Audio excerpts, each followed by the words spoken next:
জায়গাটাতে নাকি প্রচুর ধর্ষণ বা খুন হয়েছে। প্রায় 200 বছরেরও বেশি এই পুরনো লাইট হাউস, বার্মিংহাম ইংল্যান্ডের দ্বারা প্রতিষ্ঠিত কিন্তু এই লাইট হাউস।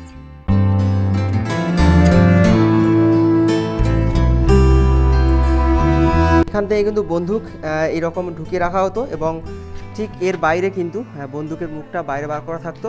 সন্দেহজনক কিছু অঘটন ঘটে এখান থেকে কিন্তু ওনারা ব্রিটিশ মিলিটারিরা কিন্তু ফায়ার করতো।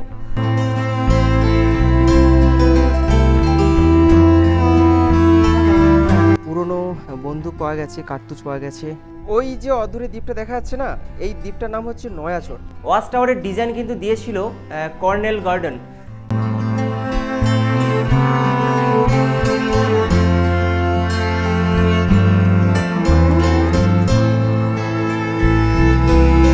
আর এই ওয়াচ টাওয়ারটার ঠিক পশ্চিম দিকে রয়েছে কিন্তু লাইট হাউস, যেটা কিনা পুরো বট গাছ দিয়ে পুরো আঁকড়ে ধরে রয়েছে।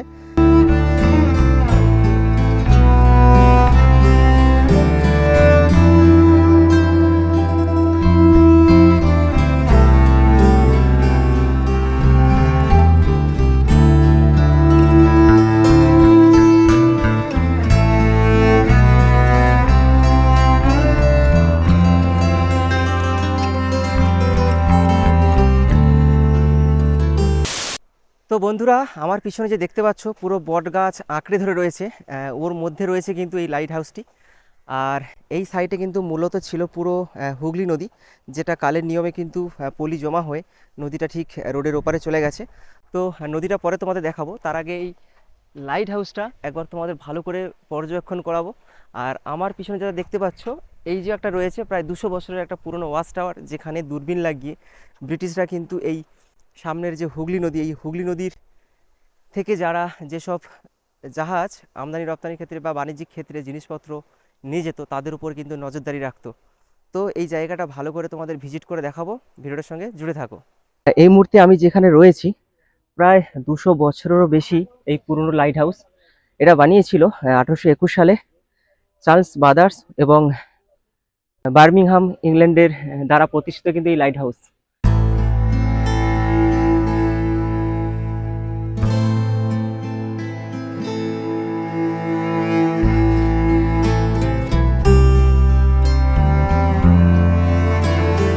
জায়গাটা বেশ পুরাতন যেহেতু, তো এখানে প্রচুর তো বট গাছের পুরো দেখতে পেয়েছো ঝুড়ি নেমেছে, পুরো চারদিক আঁকড়ে ধরেছে লাইট হাউসটাকে। আর দেখো সাপ, দেখো তার খোলস ত্যাগ করেছে এই ফাঁকে। তো এই জায়গাটা প্রচুর বিষাক্ত, যার কারণে কিন্তু এই জায়গাতে বিকেলের পর থেকে বা সন্ধ্যার পর থেকে তেমন কেউ একটা আসে না। আর এই যে এই পারে রয়েছে কিন্তু হুগলি নদী। আর এই যে পুরো এরিয়াটা দেখতে পাচ্ছ না, পুরো এই যারা চাষবাস করেছে এইরকম যে এরিয়া, এটা কিন্তু পুরো ব্রিটিশদের কিন্তু চাষবাস করেন, কারোর কিন্তু একদম পার্মানেন্ট জায়গা নয়। তাই বছরে কোনো একটা সময় এখানে আর্মি যারা আছে তারা কিন্তু এখানে এসে বেশ ক্যাম্প ট্যাম্প করে থাকেন সিজন ওয়াইজ। আর এই জায়গাটাতে রহস্য বলতে এই জায়গাটাতে প্রচুর পুরনো বন্দুক পাওয়া গেছে, কার্তুজ পাওয়া গেছে, অনেক কিছুই কিন্তু এই জায়গাটাতে পাওয়া গেছে। তো সেগুলো হচ্ছে এখানকার প্রশাসন তারা বাজেয়াপ্ত করেছেন। মূলত এই জায়গাটায় কিন্তু বসে চেয়ারে বসে থাকতেন হয়তো, আর এখান থেকেই কিন্তু সিগন্যাল দিতেন। আর এর পাশে একদম পিছনে দেখো একদম পুরো লাইট হাউসটা। আর প্রথমে দেখিয়েছিলাম কিন্তু লাইট হাউস, তারপরে বলেছিলাম যে এখানে একটা ওয়াচ টাওয়ার রয়েছে। যখন কিন্তু এই লাইট হাউসটা তৈরি হয় তার ঠিক 1 মাসের মাথায় কিন্তু এই ওয়াচ টাওয়ারটা কিন্তু তৈরি করা হয়। মূলত এই ওয়াচ টাওয়ারটা করা হয়েছিল চীন, বাংলাদেশ, মায়ানমার, সিঙ্গাপুর, বাংলাদেশ থেকে জাহাজ আসলে ব্রিটিশরা এই ওয়াচ টাওয়ারের উপর বসে কিন্তু নজরদারি চালাতো। আর দূরবীন রাখার জন্য কিন্তু একটা জায়গা রয়েছে, তো সেই জায়গাটাকে তোমাদের সঙ্গে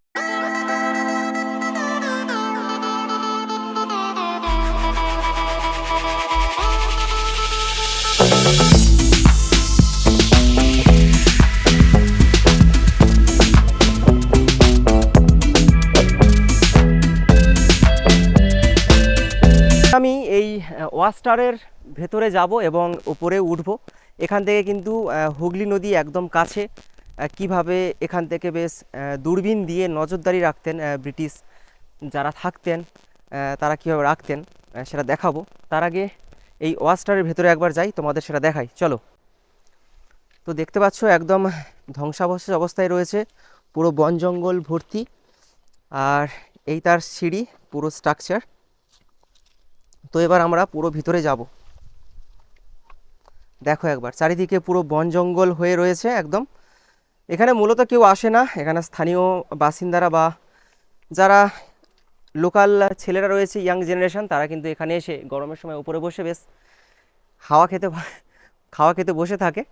তো দেখো একবার, আর ওপরটা একবার দেখো, পুরো ধ্বংসস্তূপ দেখো একদম, রড ফড বেরিয়ে পড়েছে। আর তখনকার সময় কিন্তু স্টোন ছিল না, এই বালির সঙ্গে যে নুড়ি পাথর থাকতো সেই সব পাথর দিয়ে কিন্তু এটাকে ঢালাই করা হয়েছে, দেখতে পাচ্ছ। তো ফাইনালি এখন আমি নিচ থেকে উপরে উঠে এসেছি। এখন আমাদের অনেকটা উঠতে হবে, তো একতলা মতো হবে, সেখানে উঠে এসেছি। আর এই যে নিচটা দেখতে পাচ্ছ, আর এই যে দেখো তখনকার সময় এই যে রড, আর দেখো কোনো স্টোন নেই, এই যে সব পাথর দিয়ে কিন্তু এগুলো তৈরি করা হয়েছে। এখানে স্থানীয় লোকেরা যেটা বলছেন, এখানে নাকি ব্রিটিশদের যারা মানে মিলিটারি ফোর্স ছিল তারা কিন্তু এখানে মূলত থাকতো। এবং আর এই যে পুরো এরিয়া দেখতে পাচ্ছ, এই এরিয়া কিন্তু সব কিন্তু ব্রিটিশদের, পুরো ব্রিটিশদের রয়েছে এখানে। আপাতত যখন ভারত স্বাধীন হয়, ব্রিটিশদের যখন আমাদের ভারতবর্ষ থেকে যখন তাড়িয়ে দেওয়া হয় যুদ্ধ করে, তারপর কিন্তু এখানকার পরপর বসতি গড়ে ওঠে এবং এখানকার স্থানীয় বাসিন্দারা এই সব জায়গাগুলো নিয়ে চাষবাস করেন। কিন্তু এখানকার কারুর মানে একদম স্থায়ী যে জায়গা তা কিন্তু নয়, সবাই কিন্তু চাষবাস করার জন্য এই জায়গাগুলো নিয়ে এক কথায় দখল করে বসে আছে আর এবং চাষবাস করছেন। যেহেতু একদম হুগলি নদীর সাইডে এই ওয়াচ টাওয়ারগুলো রয়েছে এবং লাইট হাউস রয়েছে, দেখতে পাচ্ছ সারি সারি একদম ইটের চুল্লি পুরো ভর্তি। আর ওইদিকে পুরো একদম মাঠের পর মাঠ, একদম ধানের ক্ষেত। আর এই সাইডেও রয়েছে একদম ধানের ক্ষেত। আমি আরও একটু উপরে গিয়ে তোমাদের দেখানোর চেষ্টা করব। তো দেখো একবার, আর বিভৎস হাওয়া হচ্ছে যেহেতু আমার পিছনে রয়েছে হুগলি নদী।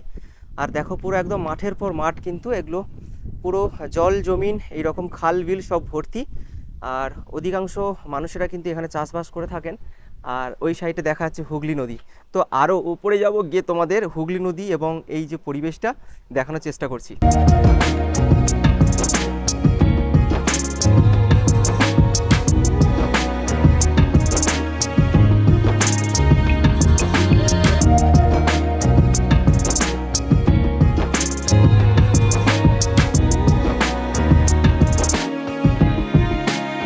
এই মুহূর্তে আমি যেখানে দাঁড়িয়ে রয়েছি, এই জায়গাটা একদম ব্রিটিশদের তৈরি 200 বছরের পুরনো একটা ওয়াচ টাওয়ার।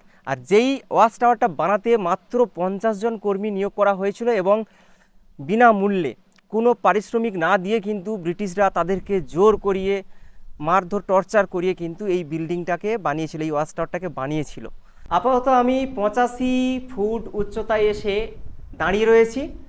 আর এই যে ওয়াচ টাওয়ার, এই ওয়াচ টাওয়ারের যে ডিজাইন, ওয়াচ টাওয়ারের ডিজাইন কিন্তু দিয়েছিল কর্নেল গার্ডন 1852, সম্ভবত 52 সালে। এই কর্নেল যে গার্ডন প্রথম কিন্তু এই ওয়াচ টাওয়ারের ডিজাইন দিয়েছিল। আর দেখতে পাচ্ছ এই যে সাইটের যে এগুলো রয়েছে না, এই যে বক্সগুলো, এখান থেকে কিন্তু যারা এই ব্রিটিশ মিলিটারিরা এখান থেকে কিন্তু নজরদারি রাখতো। আর এই যে গ্যাপগুলো দেখতে পাচ্ছ, এই পারের গ্যাপে কিন্তু দূরবীন লাগানো থাকতো। তার জন্য কিন্তু এই ছোট ছোট দেখতে পাচ্ছ এখানে ফুটো করা হয়েছে, এখান থেকে অ্যাঙ্গেল দিয়ে লাগিয়ে রাখতো। তো কতটা সত্যি তা জানি না, কিন্তু এখানকার বাসিন্দারা কিন্তু বলছেন যে এখানে দূরবীন লাগিয়ে কিন্তু এই যে হুগলি নদী, আর অদূরে দেখতে পাচ্ছ হলদিয়া শহর, আর এই সাইডে রয়েছে কিন্তু ডায়মন্ড হারবার। তো এই যে হুগলি নদী, এই হুগলি নদী দিয়ে কিন্তু পাস হতো প্রচুর পণ্যবাহী জাহাজ, যারা কিনা মশলা বিভিন্ন বাণিজ্যিক দ্রব্য নিয়ে কিন্তু এখান থেকে পারাপার হতো, যাতে সেই জাহাজে কোনো ক্ষয়ক্ষতি বা কোনো বহিঃশত্রু আক্রমণ যাতে না করে, তার জন্য কিন্তু এই কর্নেল যে গার্ডেন এইরকম একটা ডিজাইন দিয়েছিল, সেই রকমভাবে পরিকল্পনা করে এইরকম একটা ওয়াচ টাওয়ার বানানো হয়েছিল। আর এখান থেকে ব্রিটিশ মিলিটারিরা কিন্তু নজরদারি করত।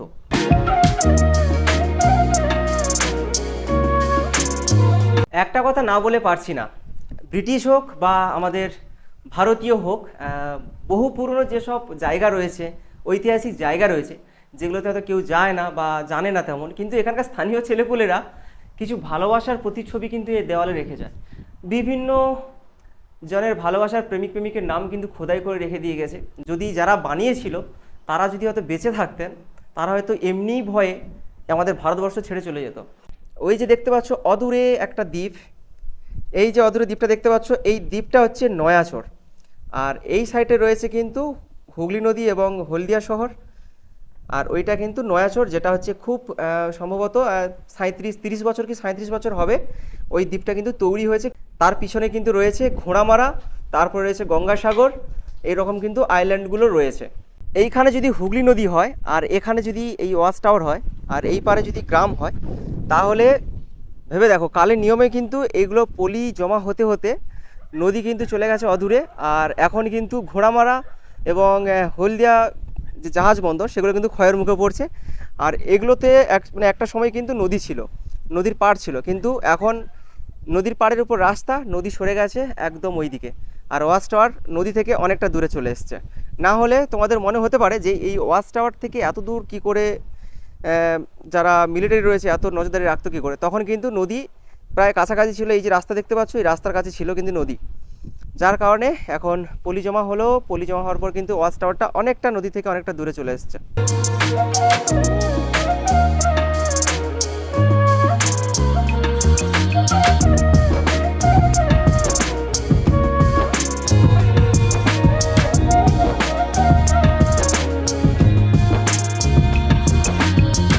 অনেকের মুখে কিন্তু শুনেছি এই জায়গাটাতে বিগত কয়েক বছর আগে অনেকগুলো খুন হয়েছে এবং ধর্ষণও হয়েছে।